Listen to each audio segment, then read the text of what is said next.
kondisi corona ini up. Ya Allah. Iya, Masya Allah. Mesti banyak sabar ya. Iya. Ada cerita itu si Sohib, Iya. temen Ana tuh, dia toko ya. Oh, dia punya toko ya? Punya toko. Itu kan Gimana ya di Jakarta? Jakarta nggak boleh buka, iya kan? Waktu kemarin kan. Jadi benar-benar yang udah penghasilan dia masukan ya dari situ. Oh, kalau tutup ya berarti penghasilan stop. Stop. Oh, subhanallah. Mungkin sekitar Anda ngobrol sih mungkin sekitar 70% lah ya.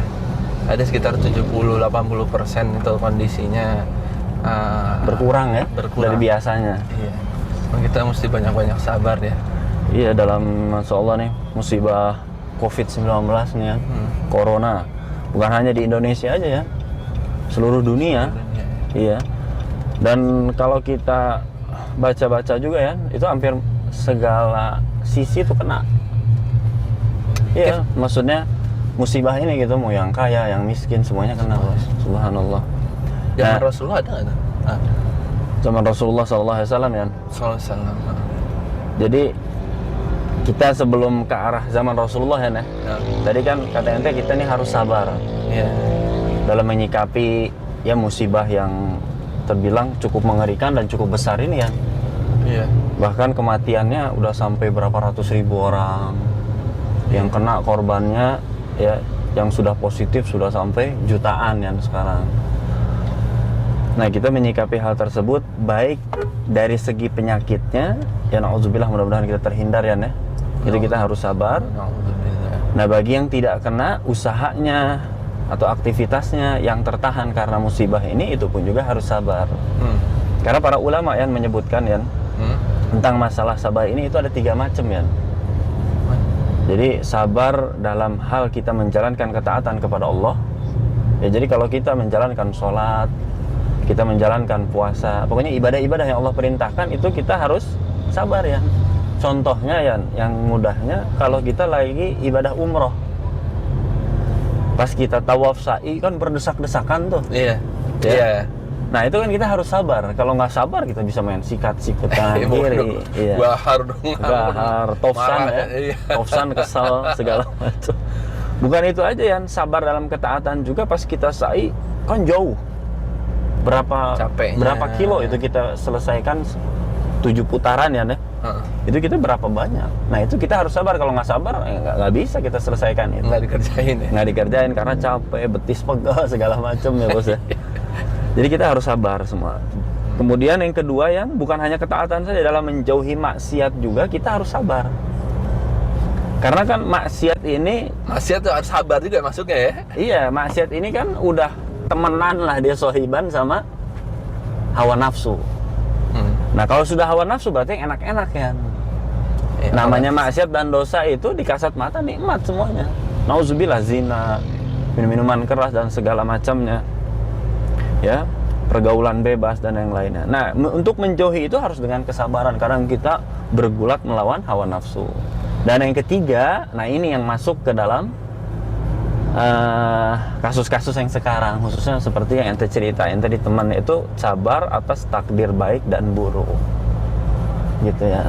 Jadi kalau kita diberikan kebaikan oleh Allah, takdir yang baik, alhamdulillah, anak soleh, kendaraan nyaman, rumah bagus, kehidupan yang alhamdulillah bisa kita jalani dengan baik, itu kita harus syukuri ya.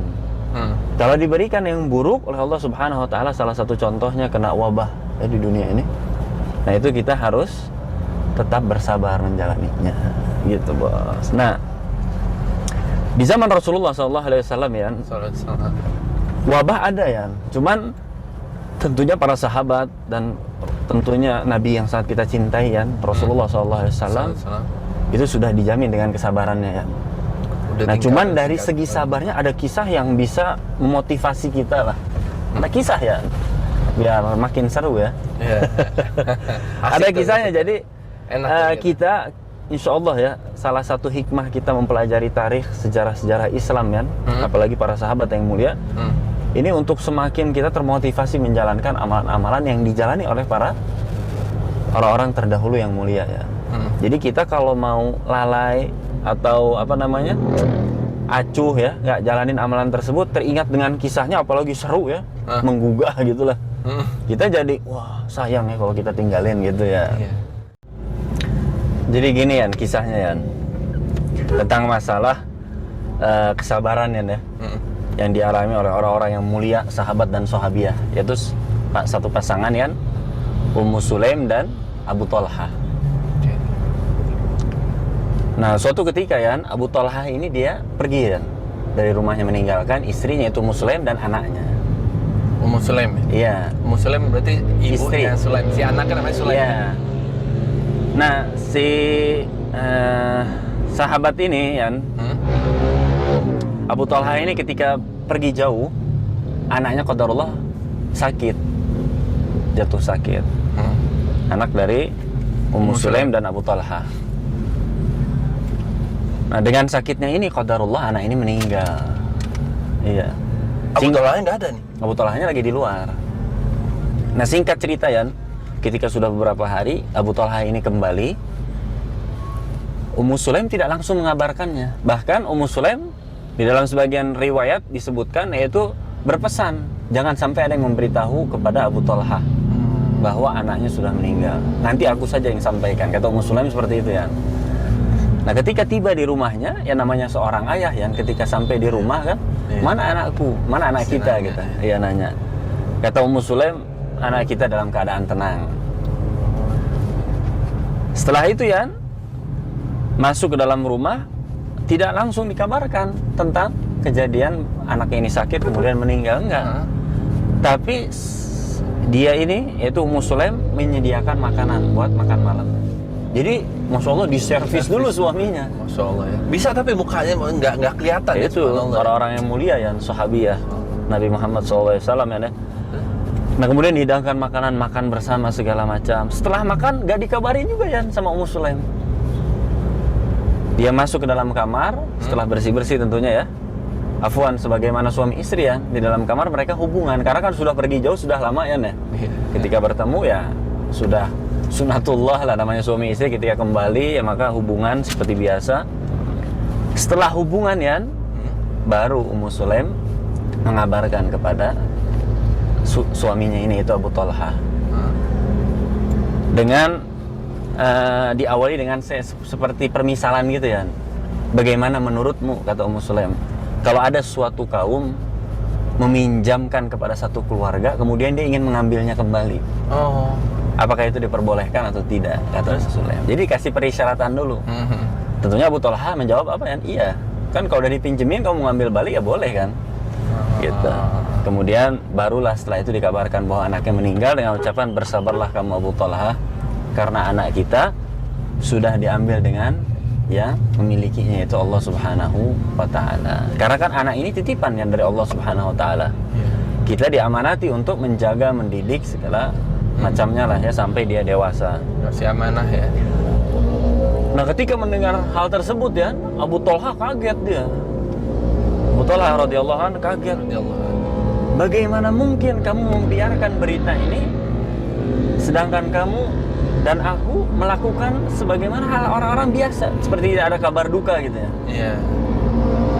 Ya ini juga udah hal yang biasa ya, dikabarkan berita orang yang paling dicintainya meninggal ya pasti kaget ya. Iya. Setelah itu Abu Talha bergegas menuju Rasulullah SAW, pergi, iya, sambil dengan raut muka yang kesal ya.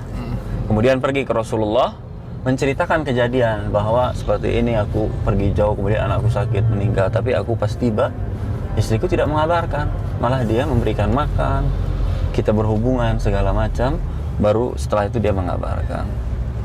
Maka apa yang dijawab oleh Rasulullah? Bukan didukung kekecewaan atau apa, enggak ya, tapi diberikan suatu doa, semoga Allah Subhanahu wa Ta'ala merahmati atau memberkahi malam kalian. Dalam intinya tuh doa. Jadi doa. Nah, doa inilah yang menjadi buah dari kesabaran mereka berdua. Itu kesabaran ketika datang musibah itu anaknya diambil. Buahnya apa ya dari doa Rasulullah? Ketika pulang tidak lama istrinya hamil lagi, subhanallah. Jadi diganti langsung ya, kontan. Jadi orang yang sabar itu kontan sama Allah Subhanahu wa Ta'ala diganti. Bukan itu aja Yan. Dari kedua pasangan ini ketika anaknya meninggal, kemudian kan dapat doa tuh dari Rasulullah. Nah, kemudian kan hamil lagi. Nah, dari yang anaknya yang baru bernama Abdullah Yan. Anak yang baru lahir itu. Ya. Bernama Abdullah, kemudian dari Abdullah ini mempunyai anak-anak lagi Yan. Sampai 9 kata Imam Nawawi rahimahullah, dijelaskan ya. Syarah hadisnya Yan. Sampai memiliki 9 anak dari Abdullah ini, dan 9-9-nya menghafal Al-Quran. Jadi terus itu keberkahan yang dari doa Rasulullah SAW. Turunan turun temurun ya. Iya, maka dari itu ya Rasulullah SAW mengajarkan kepada kita, kalau kita ya dalam kehidupan ini kita tidak akan lepas dari 2 hal, kenikmatan dan kesulitan. Kalau ketika diberikan kenikmatan, maka kita bersyukur, ditambah dengan pembuktian rasa syukur tersebut itu ucapan alhamdulillahilladzi bini'matihi tatimmus shalihah. Nah, kalau yang kedua yaitu alhamdulillahilladzi bini'matihi tatimmus shalihah. Kalau yang kedua ya, itu ketika diberikan kesulitan, kesengsaraan seperti sekarang ya, musibah, bencana, wabah segala macam. Itu kita juga diajarkan oleh Rasulullah dengan ucapan alhamdulillah ala kulli hal. Iya, alhamdulillah. Ya, jadi kondisi apapun kita tetap memuji Allah Subhanahu wa taala, karena Allah yang memberikan, memutuskan dan menghendaki segala hal. Sehingga dengan hal inilah kita dapat keutamaan baik ketika lapang ataupun juga sulit. Dan ketika sulit, kalau kita menjalankan tadi kesabaran, maka akan secepat mungkin Allah Subhanahu wa taala menggantinya. Seperti kisah tadi kan. Bayangin anak kayak apa tuh ya? Ya Allah. Iya, buah yang paling dicintai. Satu-satunya ya? Satu-satunya saat itu diambil. Subhanallah.